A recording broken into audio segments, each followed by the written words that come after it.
too, and this is what I get. All right.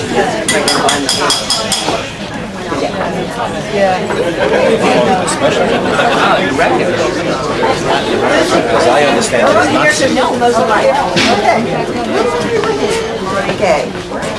She's over there. All right, take two. Marcel and I would love delighted. Marcel and I are delighted to welcome all of you to this wonderful, wonderful evening. And I don't know why we thought we could do this in June's living room. When you're all sleeping When we're all there. sleeping in June's living room. But I want to, although we're going to be humiliating ourselves in a moment, I want to urge you to continue to eat and drink. We're gonna do a little sound. And actually, we can put this for some of the stage better.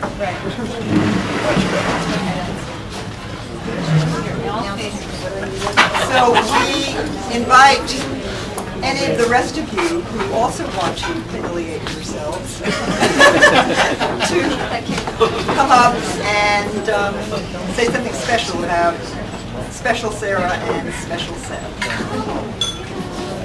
What? That's not your cue. Oh, What does that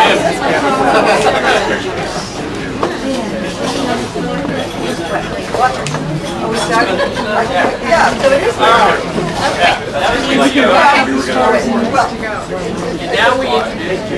And now we introduce June Golden. I am happy to see a lot of people here who are not sleeping in my living room. I do. Yeah, like who is right. And the rest of you are welcome.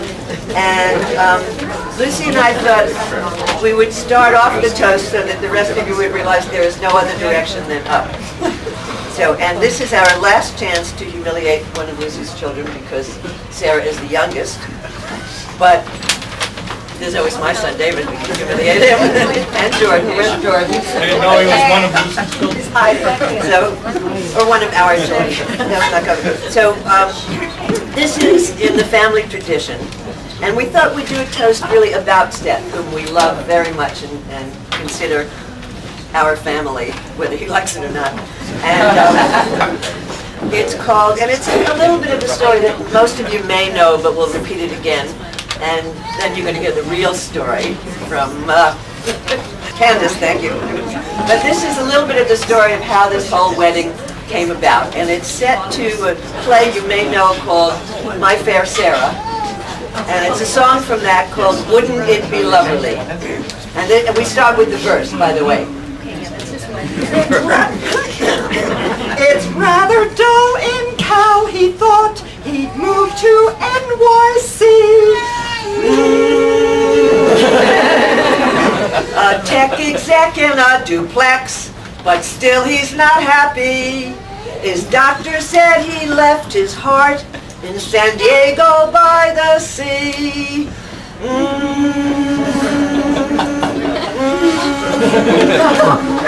That's why he was lonely. All he wanted was Sarah the Fair to warm his soul in New York's cold air. And if the dogs were there, how would it be lovely? So he strewed petals at Peter's bench, asked if Sarah would be his wench. She saw he was a mensch, and it could be quite lovely. Oh, so lovely, celebrating in the bloom of May. Inviting everyone, not even knowing where they were gonna stay. So he dropped down upon his knee, warm and tender as he could be, said, if you'll marry me, it would be so loverly, loverly. Mr. and Mrs. B. That's loverly, loverly.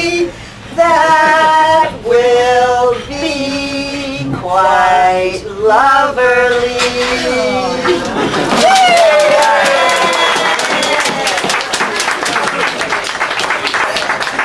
And now for the real story, Candace. The real story. Well, Seth knows this story, but Sarah doesn't. And I've never laid eyes on Sarah until tonight. She's beautiful. She looks exactly like I thought she would. But about 6 years ago, and this is all true, my best friend Jan, his mom, called and he was telling me, I said, well, what's Seth up to? Maybe it was 7 years ago. I think it was 7 years ago. So, what's Seth up to right now? And she goes, well, I think he really has got a crush on this girl, Sarah. And I said, oh, really? So every week, we usually talk about every week, and she'd say, I think he really likes this girl. Well, as time went on, after about maybe 6 months, I said, Jan, Seth's gonna marry this girl. And I knew it. Without a doubt, I knew that you were gonna marry Sarah. Don't know how, but I knew it. And Jan said, no. They always known each other. I said, I'm telling you, he's gonna marry Sarah. So they broke up a couple of years later, and they got back together, and then they broke up. They got back together, then she came out, and she went back. And Jan says, they got some problems. Like, I don't know about this marriage thing. I said, Jan, they're gonna get married. I know that Seth loves this girl. Sure enough, I got the call. And he asked her to marry him, but I wasn't surprised at all. You're the one. I knew it from the week you started dating him. Wow. Ask your mom. It's perfect. Made in heaven. Really.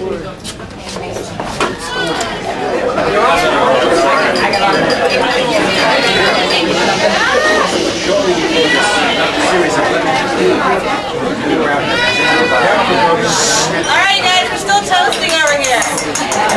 Each and one of you has to go next, so. There we go.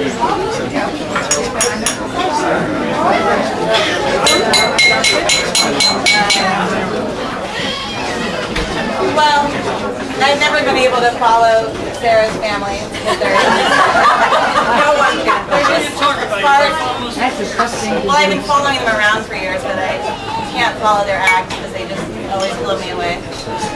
But I was doing my math today and realized that I've known Sarah since 1982. And we're going to start crying. But what I was really going to say was, for some reason when she called me to tell me that Seth had asked her to marry him, I wasn't surprised. But when she asked me to be her man water, I started doing this. So, I don't know why. How could I be surprised? We've known each other since 4th grade, but I was still so honored. In 4th grade, I just moved back to the country, and I didn't really know anybody, and I was in this weird class called seminar with a lot of young prodigies / nerds. Pretty dorks. And I wasn't really quite sure what I was doing there, and I was wondering how all these people already knew they were going to Harvard, and I just wanted to kind of play and enjoy myself. And I was a little stressed out about it, to be honest, until I saw Sarah. And she was a vision. She was all colors of the rainbow, like ribbons, belts, layers, like hairdos, and when I saw her, I just was so relieved. Like, there was my buddy, and it's been like that ever since. She's been dressed like that ever since. This is very subdued. It's no longer the 80s. That's true. But the funny thing is, we always feel like the same people as we were in 4th grade, and that's really true for Sarah. I mean, she was so smart already at 9. She was an entertainer. I mean, Mrs. B would leave the classroom and Sarah had everybody in stitches. She'd be wearing her glasses and having her car keys and just doing a whole skit. And we were all just so enamored with her. And she was, already an actress, already a singer, already very perceptive. So I really feel like it's just us, like 9-year-olds grown up. It's really funny. But we went away to different junior highs, and I moved to Boston in 10th grade, remember that? And when I came back and merged with Sarah and my buddies, we went to the same high school, and that's where I first heard of Seth Bridge.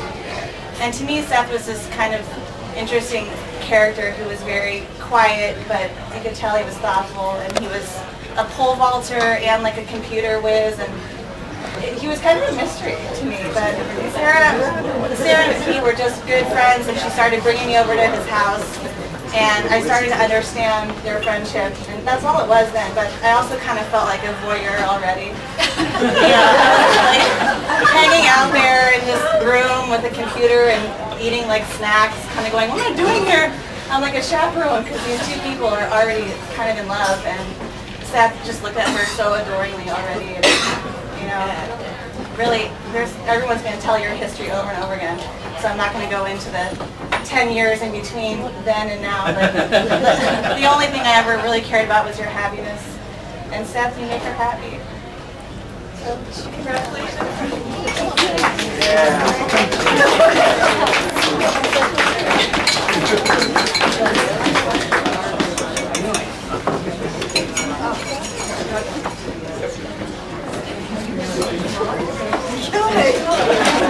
All right.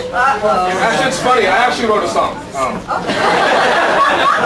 I'm joking. My name is Chen, and I have the honor of being Seth's best man. And although I'm not the person in this room that's known him the longest or any of that, I thought about why I was given this honor. And really thinking about it, I think the truth was, Seth and I got close when he first moved to New York City. And when he moved here, I didn't know what was going on in his life or whatnot. All I knew was he had come here to sort of find himself, to, he had already had a good career going, a great relationship, but he wasn't really sure about where his life and where direction was going. So I think I was there for a lot of that. And what I can say, though, is in front of all this crowd, in all honesty, is that we had a lot of fun together. We did a lot of crazy things in the city, as young people would.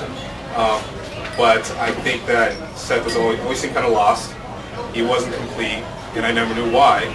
I never knew why. And I was like, he never could sort of get it together until finally we sort of like met Sarah. And then we realized, okay, well, that was always sort of the missing piece, if you will. And he needed to sort of like get away to realize that. So I think that that in itself, I think, is really special, and I'm glad it all came together, and it's wonderful, and Sarah's, of course, amazing, and, Seth, you're complete, you're thank you. Now we know why you're the best man. I don't think I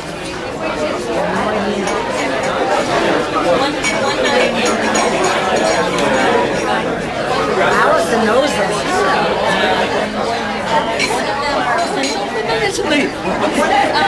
One more time. I just want to... She said she knows you used to a piece. You're not wearing your glasses. I just want to, one more time, welcome everybody and urge you to continue eating and drinking, and also remind those of you who thought you were saving this bit for tomorrow that the bride hath decreed that this is your opportunity, that tomorrow will only be a solemn occasion, I'm informed. So, for example, if great-grandma would like to say something, this would be the time. That's you. For the first time, I'm at a loss for words. Get that on tape! Squarespace. There's a very well-known Yiddish song about the family marriage of the last girl in the family, called the Mazinka. The Mazinka last together. That's Sarah. The last one finished. The last one you go into. Goodbye. That's it. That's it. Short and sweet.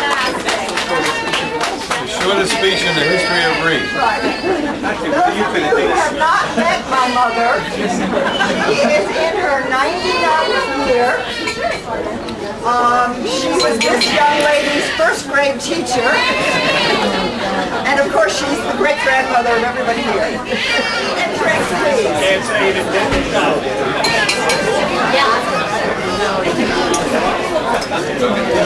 Yeah.